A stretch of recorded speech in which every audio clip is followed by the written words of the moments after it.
2025 ला संध्याकाळी 7 वाजताच्या सुमारास जो कार मधून बॉम्ब ब्लास्ट करण्यात आला, त्या बॉम्ब ब्लास्ट बद्दलची काही नवीन माहिती आता उपलब्ध होते आहे.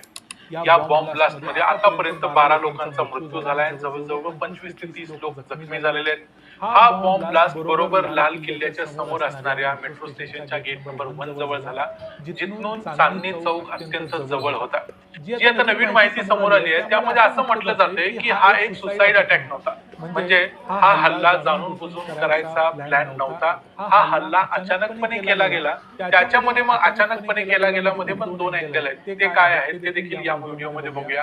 अचानकपणे का केला गेला, आणि दुसरी गोष्ट मध्ये असंही बोललं जाते की हा बॉम्ब फुल्ली डेव्हलप नव्हता. मग बॉम्ब फुल्ली डेव्हलप नव्हता म्हणजे काय अवस्था होती बॉम्बची, हा काय प्रकार आहे बॉम्बचा, ते देखील बघूया आजच्या या व्हिडिओमध्ये. मी आहे रणजित यादव आणि तुम्ही पाहताय द मराठी बाणा. फरीदाबाद मधल्या अल फला युनिव्हर्सिटी मधून मेडिकल